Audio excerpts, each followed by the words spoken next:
건의사랑 만들어가지고 뭘 잘못했습니까? 어려움에 처해 있는 김건희 여사를 도와준 것밖에 없습니다.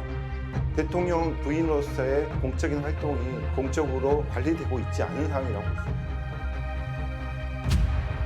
저희는 당장 일을 하러 들어갈 수 있을 줄 알았어요. 조선소에서 일을 하면서 날이 갈수록 희망이라는 게 안 보이는 것 같아요.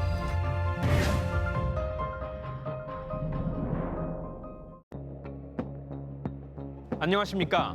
윤석열 대통령이 오늘 5박 7일간의 해외 순방에 나섰습니다. 런던에서 영국 여왕 장례식에 참석한 뒤 뉴욕으로 옮겨 유엔 총회 기조 연설에 한미 정상회담까지 굵직한 일정이죠. 그런데 윤 대통령이 짊어진 현안들 못지않게 국민들의 눈과 귀는 부인 김건희 여사를 향하고 있습니다. 지난 6월 나토 정상회의에 이어 이번에도 순방길에 동행했는데요. 당시 민간인 신분의 지인이 수행했던 이른바 비선보자 파문, 또 그때 착용했던 값비싼 장신구 논란까지 더해져 의혹이 컸던 탓입니다. 오늘 스트레이트는 영부인 보좌를 둘러싼 대통령실의 난맥상으로 문을 열겠습니다. 자택 앞에서 경찰 경호견을 안고 있는 김건희 여사. 5만 원짜리라는 안경을 쓰고 일하는 모습. 대선 기간 공개 활동을 자제하던 김 여사가 윤 대통령이 취임하자마자 사진을 통해 일상을 드러낸 겁니다. 이후 청와대 개방 기념음악회 참석, 윤 대통령과 영화관에서 팝콘 먹는 사진들까지 잇따라 선보였는데요. 문제는 이 사진들을 공개한 게 대통령실이 아니라는 거였죠. 바로 김건희 여사의 팬클럽이었습니다. 이뿐만이 아니었습니다. 집무실에서 찍힌 사진 여러 장도 팬클럽을 통해 공개됐는데요. 대통령실 내부는 보안상 이유로 전속 촬영 기사나 언론사만 찍을 수 있고, 촬영된 사진은 국가 기록물로 취급돼 필요한 경우에만 대변인실이 공개하죠. 그래서 파장이 더 컸습니다. 알고 보니 문제의 집무실 사진들은 김 여사의 개인 휴대폰으로 촬영됐고 팬클럽에 전달한 것도 김건희 여사였습니다. 급기야 국가 기밀인 대통령 동선이 사전에 노출되는 일까지 벌어졌는데요. 지난달 윤석열 대통령의 대구 서문시장 방문 계획이 사흘이나 앞서 팬클럽에 공개된 겁니다. 그러자 여권에서도 어처구니 없다는 반응이 나왔습니다. 홍준표 대구시장이었죠. 26년 정치를 하며 영부인 팬카페가 있다는 말은 들어본 적도 없다며 해산을 요구했습니다. 민주당 역시 강력 비판했습니다. 대통령의 안전을 위협하는 심각한 국기문란 사고입니다. 대통령실이 대통령 일정을 도대체 어떻게 관리하고 있는 것인지 참담합니다. 논란의 중심에 선 팬클럽, 페이스북에 등록된 건희 사랑입니다. 회원 수는 2만 4천 명. 일반적인 팬클럽과 달리 회원 간의 모임 같은 공개 행사는 없고 온라인에서만 활동한다고 합니다. 개설자는 바른미래당 대변인을 지낸 강신업 변호사입니다. 한때 팬클럽의 회장으로 불렸습니다. 그는 어떻게 기자들도 모르는 김 여사의 사진들을 독점 공개했을까요? 공적 루트를 통해서 공개되는 것은 아니고요. 오히려 그것은 엄숙주의라든지 비밀주의 이런 데서 벗어나는 하나의 계기가 될 수 있을 것으로 봅니다. 사진들은 김 여사로부터 직접 받았다면서도 보안 문제가 제기된 집무실 사진은 다른 팬클럽이 올린 거라고 부인했습니다. 그러면서 논란이 확산된 점에는 언론 탓으로 화살을 돌렸습니다. 어떻게 하면 조회수 늘려가지고 몇 푼 더 벌어올까? 이러다 보니까 이 사진이 자기들을 통해서 언론을 통해서 나가지 않고 팬카페를 통해서 나갔다는 것을 분노한 겁니다. 좀 더 물어보려고 통화를 시도하고 사무실도 찾아가 봤지만 그는 한사코 만남을 꺼렸습니다. 이유는 잘 모르겠어요. 뭐 불편한 생각이 있는 것 같아요. 여러 차례 시도 끝에 통화가 이뤄졌는데요. 다른 건 몰라도 전례조차 없던 영부인의 팬클럽, 이걸 왜 만들었냐고 물어봤습니다. 강 변호사는 김 여사와 전부터 개인적인 인연이 있었다. 대선 전부터 김 여사가 악마화돼서 유린당하는 걸 막기 위해서 만든 것이라고 답했습니다. 김건희 여사하고 인연은 장애인 단체 봉사활동으로부터 비롯됐습니다. 여기에서 이제 여사님은 예술 감독 이런 것들로 봉사를 하시고 또 금전적 지원 같은 것도 좀 하셨습니다. 저는 그 단체의 이사였습니다. 김 여사도 강 변호사에게 직접 사진을 건넬 정도면 꽤 가까운 사이였음을 짐작할 수 있죠. 하지만 팬클럽을 둘러싼 시비가 끊이지 않자 김 여사 측도 180도 달라졌습니다. 지난 7월 나온 입장문에서 강 변호사와 교류하지 않는다. 최근 강 변호사가 팬클럽 회장이라는 타이틀을 갖고 정치적인 발언을 쏟아내 저의 의중임을 간접적으로 제시한다는 오해를 받고 있다. 저의 의사와 전혀 무관하다. 이렇게 밝힌 겁니다. 그런데 심지어 이 입장도 대통령실이 아니라 지인에게 보낸 문자를 통해 알려졌습니다. 그로부터 2주 뒤 강 변호사는 팬클럽 회장에서 자진 사퇴합니다. 저는 오늘부로 건의사랑 회장직에서 물러납니다. 물러나는 이유는 제가 개가 짖어도 새벽은 오고 또 김건희 여사를 지켜야 하고 윤석열 대통령을 지켜야 하지만 오히려 물러남으로써 더 큰 것을 얻을 수 있다고 생각하기 때문입니다. 현재 팬클럽은 일종의 내분에 휩싸였습니다. 강 변호사는 떠났지만 대표격인 회장 역할은 아무에게도 돌아가지 않았습니다. 팬클럽 계정의 관리자였던 손영섭 씨. 이달 초 강 변호사는 그가 팬클럽을 사유하려 한다며 관리자 권한을 박탈했습니다. 지금 건의사랑이 얼마나 공격을 받는데 변호사인 제가 해도 공격을 받는데 일반인이 그것도 그렇게 뭐 이렇게 깨끗하지도 않은 일반인이 했다가는 이게 문제가 되기 때문에 제가 건의사랑 후임 회장을 세우지 않았던 겁니다. 강 변호사에게 찍힌 전 관리자 손영섭 씨는 어떤 사람일까요? 대선 기간 내내 전국 유세장을 따라다닌 윤석열 대통령의 열성 지지자였습니다. 우리 또 회원 중에는 호랑이 복장을 하고 이렇게 오늘 열심히들 뛰었습니다. 저희는 손 씨를 만나봤습니다. 강 변호사를 처음 본 건 대선 기간이었고 그래서 작년 11월 팬클럽 개설에 참여했을 뿐이라고 했는데요. 두 사람은 모두 대통령 취임식에 초청도 받았습니다. 취임식 때 먼 발치에서 한번 봤습니다. 예, 그거 외에는 전혀 모릅니다. 뭐 어떻게 알겠습니까? 강신업 변호사가 언급한 팬클럽 사유화는 생각도 없고 그럴 힘도 없다고 항변했습니다. 오히려 손 씨는 강 변호사가 자칭 회장이었을 뿐이라는데요.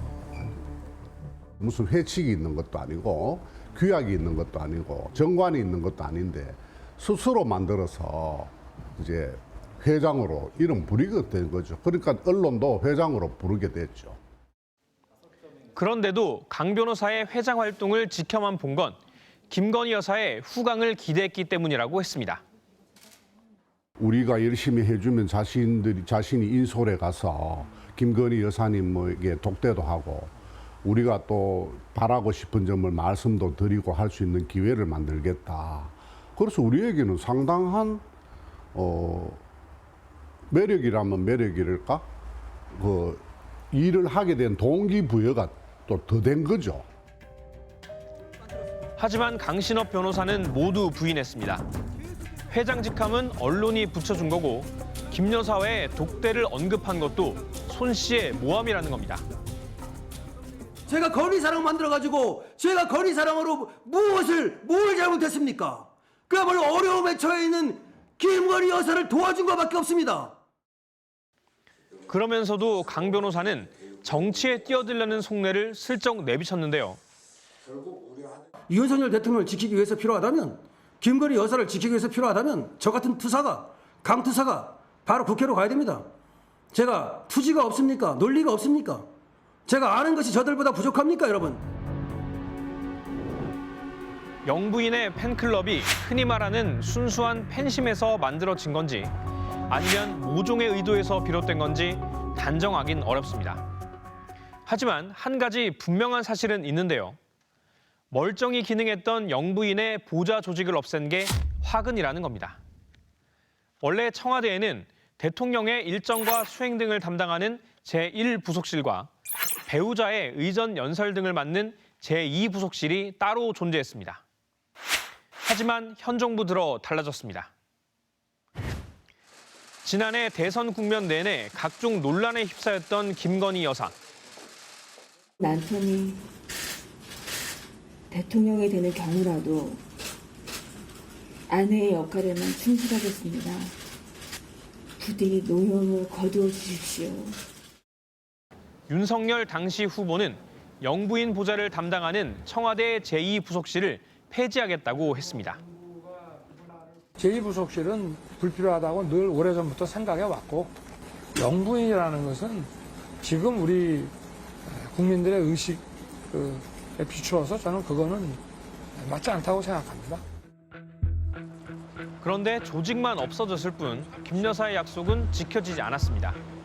취임 한 달 만인 지난 6월 한 일간지에 단독 인터뷰가 실리고 이날 김 여사는 봉하마을로 향합니다. 고 노무현 전 대통령의 부인 권양숙 여사를 방문한 것이었지만 정작 주목을 끈 건 김 여사를 수행한 김모 교수. 코바나 컨텐츠 임원 출신으로 대통령실 직원도 아닌 걸로 밝혀져 비선 보좌 논란이 불거졌습니다. 여사님 일정 공개 등이 많아지면서 제2부속실을 아예 만들자는 의견들이 정치권에서 나오는데 어떻게 보시나요? 모르겠습니다. 저 어떻게 대통령 처음 해보는 거기 때문에 이걸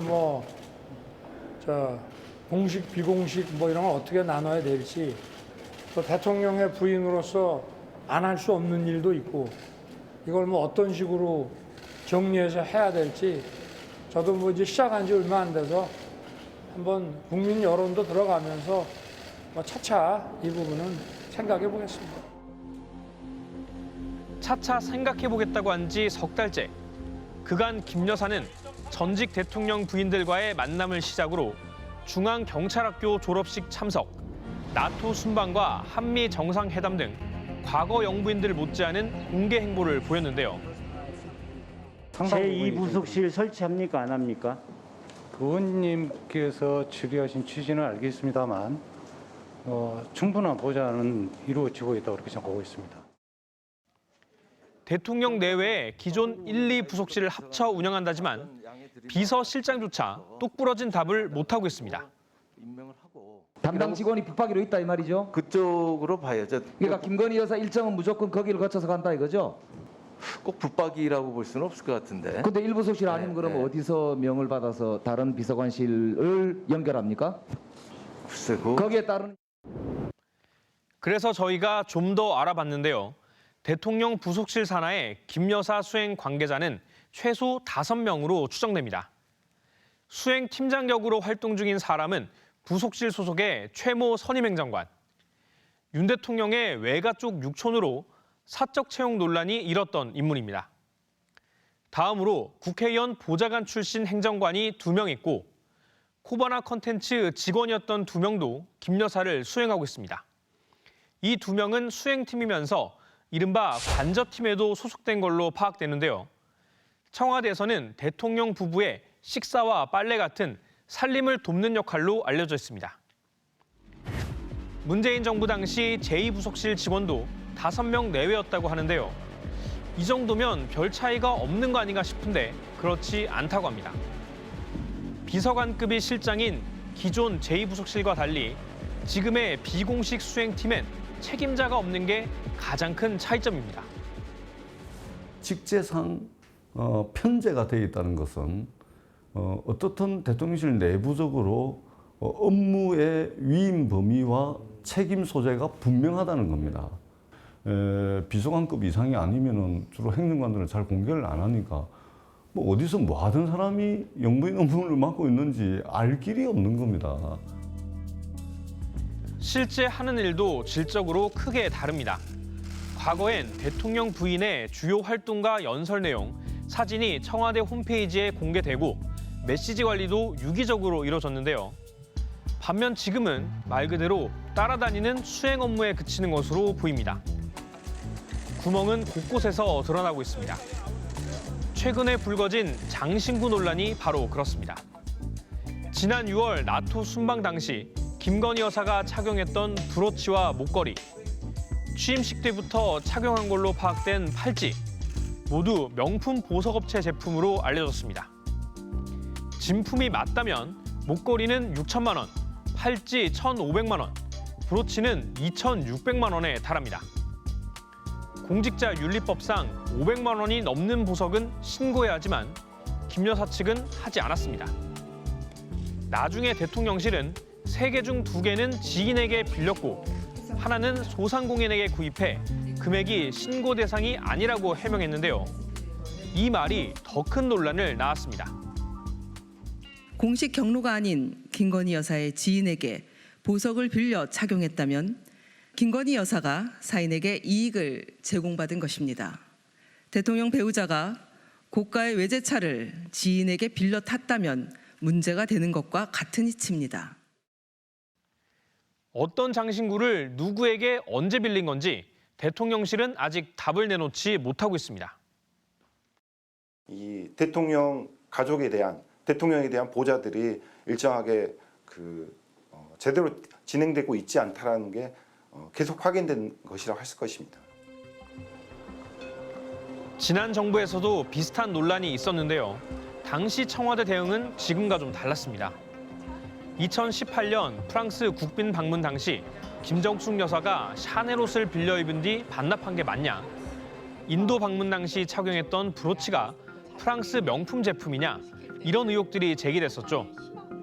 올해 3월에는 한 언론이 한복 장인의 말을 인용해 김정숙 여사가 한복과 구두 700만 원어치를 사면서 모두 5만 원권 현찰로 결제했다며 특활비 사용 의혹을 제기했는데요.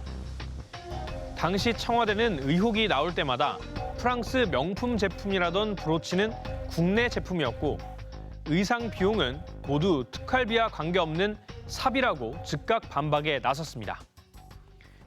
임기 말 청와대의 특수활동비뿐만 아니라 김정숙 여사의 옷값과 액세서리까지 거론되는 무분별한 의혹 제기에 다시 한번 유감을 표합니다.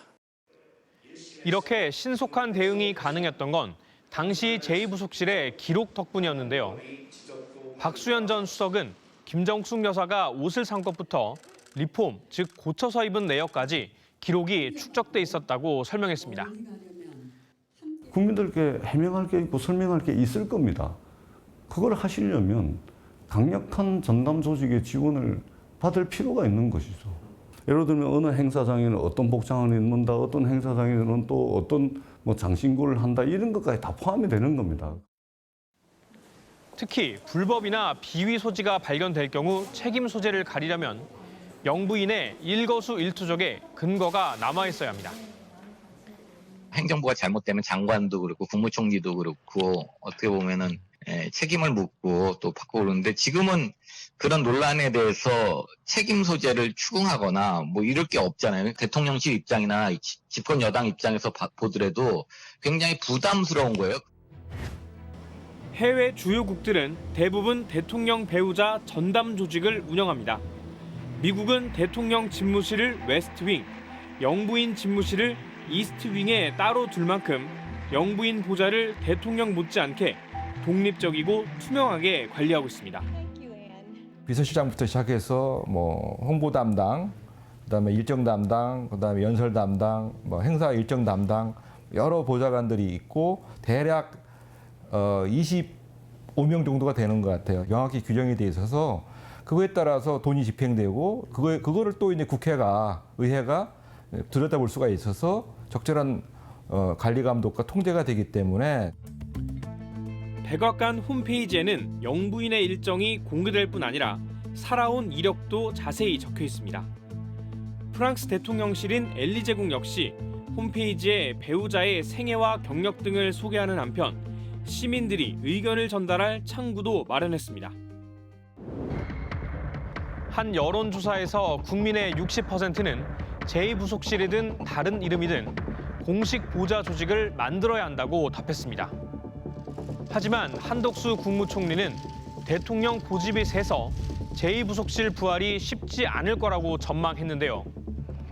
조직을 없애겠다는 공약만 지킨 채 조용히 내조하겠다던 약속은 사실상 어긴 셈이고 보니 애당초 제2부속실 폐지 공약에 다른 속내가 있었던 것 아니냐 이런 의심마저 고개를 들고 있습니다.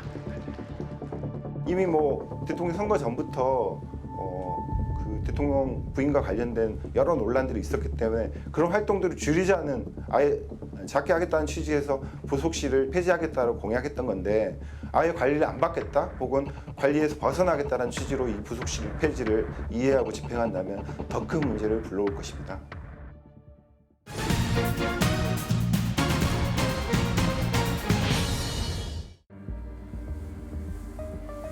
새벽 6시 신순아 씨가 나갈 채비를 합니다. 오늘도 회사 작업복 대신 검정 조끼를 꺼내듭니다. 조끼를 입자 나오는 한숨.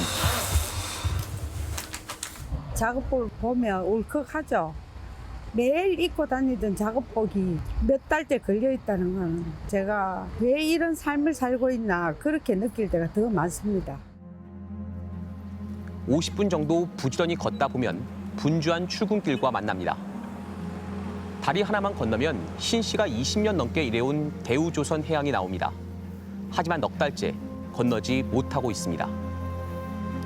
대신 다리 아래 세워진 농성 천막으로 옵니다. 그리고 피켓을 듭니다.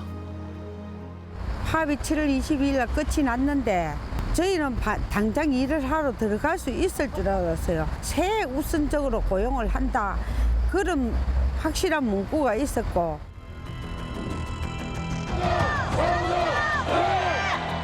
우리는 인간답게 살 수 있는 권리가 없는 거예요.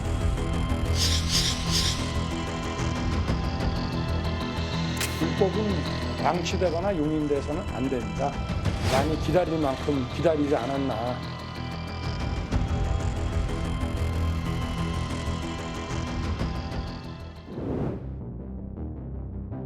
(4.5% 임금 인상과 하청 노동자 고용 승계의 합의에 이뤄진 타결이었습니다. 그런데 2달이 지난 지금 신순아 씨처럼 아직 복귀를 못한 노동자들이 42명입니다. 이들에겐 공통점이 있습니다. 대우조선해양 하청업체 노동자, 파업에 참가했습니다. 그리고 이들이 소속돼 있던 하청업체는 폐업을 했습니다. 폐업한 업체 직원들을 최우선으로 고용하도록 노력한다는 것이 사측의 약속이었고요. 하지만 보신 것처럼 그 약속 지켜지지 않고 있습니다. 지난 7월 노사 협상에 참가했던 김영수 조선하청 지회장. 국회 앞에서 7일째 단식 농성 중인 김 지회장을 만났습니다. 고용 문제는 뭐 그렇게 걱정 안 해도 된다. 쉽게 풀릴 거다. 근데 뭐 회사 입장이나 여러 가지 이런 것들 좀 생각해서 최대한 노력한다 정도로 문구를 정리합시다라고 이야기했고. 하지만 42명에 대해선 약속이 지켜지지 않아 결국 단식 농성까지 하게 된 겁니다. 조합원이라서 안 된다는 거죠. 실질적으로 지금 남아있는 두 업체 같은 경우에 조합에 탈퇴하신 분들은 또 고용됐어요. 그리고 비조합원인 사람들도 고용 다 했고. 조합원만 남은 거예요. 20일 넘게 이어진 단식. 추석 연휴 직전에야 사측이 다시 한번 고용 승계를 약속했습니다. 그 진통 끝에 합의된 합의 내용조차 제대로 지켜지지 않아서 단식 농성을 해야 되는 것이 조선소 하청 노동자들의 현실이고. 저희가 만난 하청 노동자들은 대우조선이 자신들을 동료가 아니라 부품으로 여기는 것 같다고 말했습니다. 어떤 현실이 이들에게 이런 느낌을 갖게 했을까요? 다시 신순아 씨 이야기를 들어보겠습니다. 신 씨는 조선소 도색 경력 23년 차의 베테랑입니다. 배에 페인트 칠하는 거거든요. 칠을 뿌려놓으면 그 칠 안 들어간 쪽에 사이사이에 칠하는 거예요. 만약에 저 같은 사람이 가서 내가 오늘 하루 롤러 칠해볼게 하면 될까요, 어머니? 안 되죠. 예, 안 돼요. 칠하면 말끔하게 나고 매끈하게 나야 되는데 그것도 안 될 분들은 처음 하시는 분들은 이 뭐라는 뭉쳐가지고 그 제품 자체가 안 나옵니다. 기술뿐 아니라 숙련도가 그만큼 중요하다는 건데요. 그럼 이 정도 숙련공은 얼마나 일하고 얼마나 벌까요? 신 씨의 지난 4월 업무 기록입니다. 주말 없이 22일을 연속으로 출근해 195시간 일했습니다. 주 52시간은 먼 나라 얘기입니다. 주 52시간 하지만 여기는 안 지켜져요. 일이 많으면 그렇다고 해서. 이렇게 해서 받은 월급은 267만 원. 4대 보험과 세금을 제하고 234만 원이 들어옵니다. 9,160원. 정확히 법정 최저 시급에 주말과 공휴일 특근 수당을 합친 금액입니다.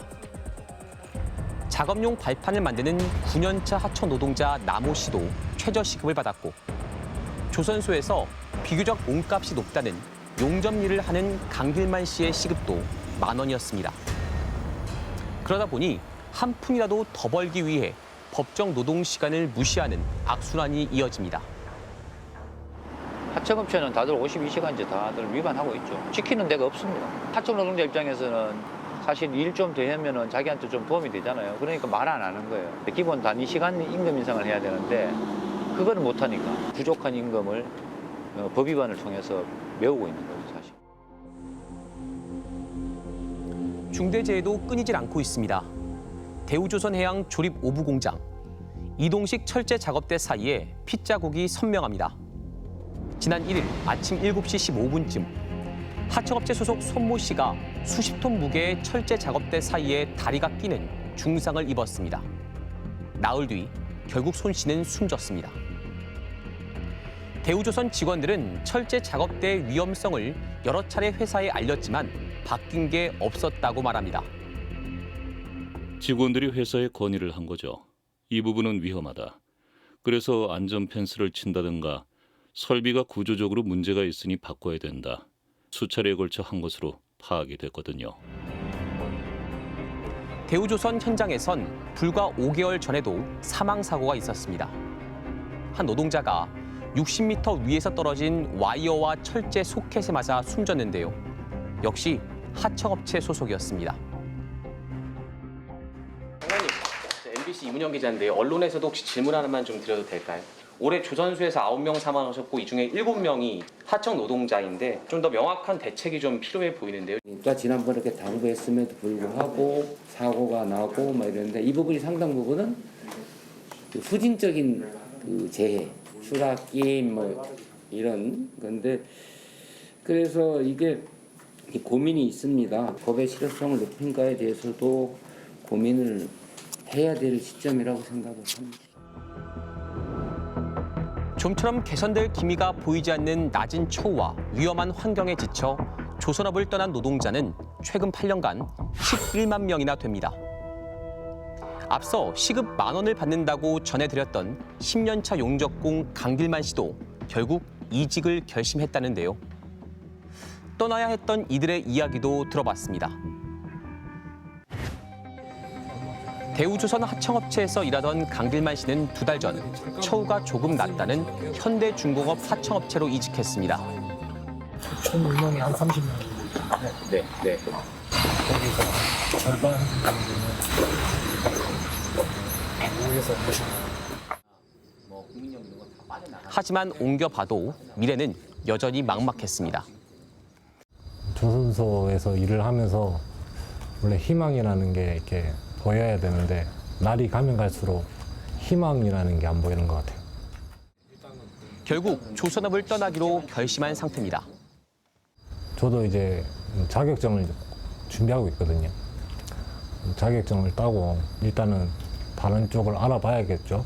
그래서 기회가 되면 그냥 다른 분야로 이직할 수 있으면 하려고요.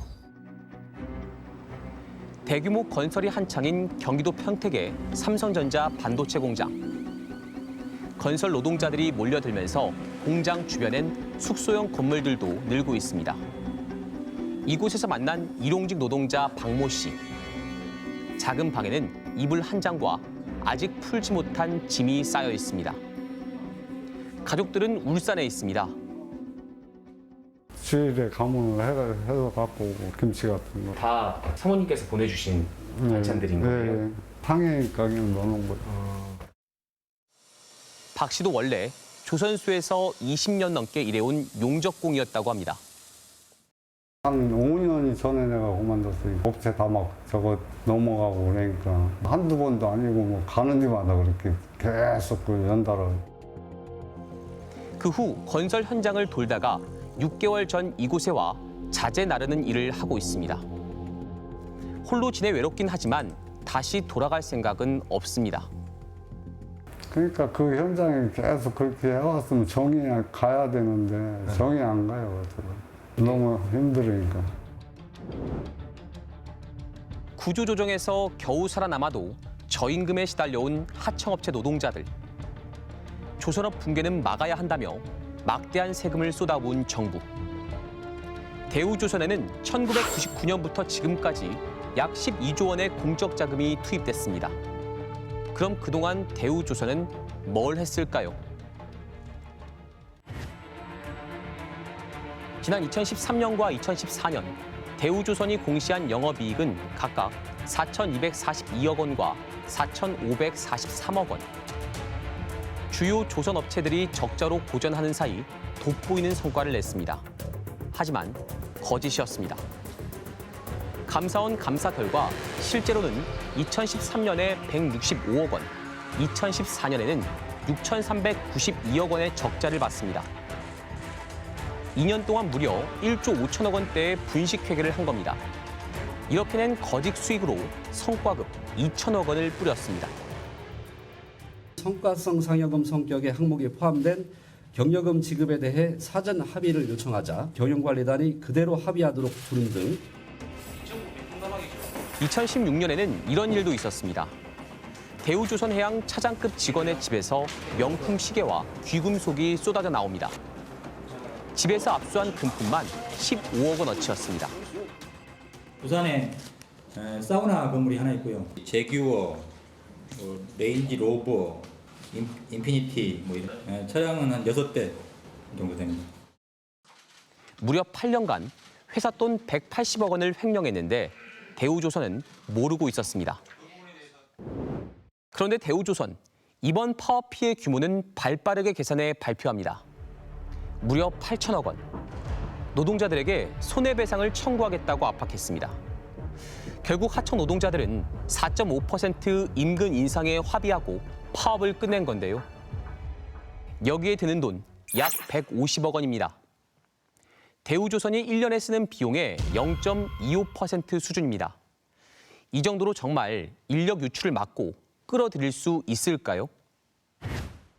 그냥 막연하게 다시 우리가 채용하면 사람들 올 거라고 했는데 그게 이제 2019년도부터 좀 안 됐거든요. 그때쯤부터 이제 처우를 좀 대폭 개선을 하거나 근무 환경을 좀 많이 개선을 하거나 뭐 이런 노력들이 좀 병행이 됐어야 되는데 그 시기를 한번 놓친 것 같아요. 하지만 조선업계는 처우 개선엔 관심이 없어 보입니다. 한 아르바이트 사이트, 조선소를 검색하자 수많은 채용 공고가 검색됩니다. 그중에 하나를 클릭해봤습니다. 올해 수주 목표 초과 달성, 물량 폭발이라며 조선 호황기를 함께할 인재 모집이라고 적혀 있습니다. 전화해봤습니다. 하루 일당은 13만 원. 4대 보험에 가입하지 않으면 이 돈을 다 받아갈 수 있다고 유혹합니다. 솔직히 국민연금은 굳이 막 나라에다가 낼 이유는 저는 잘 모르겠거든요. 4대 보험을 안 들어가시면 소득세 기준으로 해서 뭐 한 몇 프로 떼는 거 그거 말고는 공제되는 게 아예 없습니다. 4대 보험 가입할 필요 없다는 일, 이른바 발판 작업이었습니다. 만드는 배가 하도 크다 보니 작업자들이 올라가 일할 발판이 배 옆에 설치돼 있어야 하는데요. 수십 미터 높이에서 이 발판을 설치하는 일이 바로 발판 작업입니다. 또 다른 해결책은 외국 인력입니다. 지난달 조선 3사 대표들은 산업부 장관과 고용노동부 장관을 만나 외국인 노동자들을 쉽게 뽑을 수 있게 해달라고 요구했습니다. 이후 노동부는 외국 인력 쿼터를 10,000명 늘린다고 발표했습니다. 스트레이트는 고용노동부 장관을 직접 찾아가 이 대책 정말 효과가 있을지 물어봤습니다. 장관도 미봉책이라고 말했습니다. 지금 수주가 넘치고 막 가는데 사람이 없어서 안 간다고 못 하겠어요. 이런 상태에서 일단 급한 불은 끄면서도 근본적인 대책들을 해결하기 위한 그 차근차근 노력들이 필요한 거죠. 이걸 누가 근본적인 대책이라고 보겠어요. 그래서 이제 지금도 이제 사람들이 부족한데 이제 청년 공들의 대가 좀 끊긴다고 하고 있거든요. 그러니까 결국에는 이 근본적인 문제를 막지 않으면 아니 그런 부분들도 계속 고민을 하고 풀어야죠. 장관님 그리고 하나만 더 여쭤. 심지어 이 방법 과거 실패 사례까지 있습니다. 지난 2006년 한진중공업은 한국 대비 10분의 1의 인건비로 운영이 가능하다며 필리핀 수빅에 세계적 규모의 조선소를 세웠습니다. 하지만 불량이 속출하는 등 품질 관리가 제대로 되지 않았고 고용이 불안하자 현지 하청업체 직원들은 기술을 배워 다른 사업장으로 떠났습니다.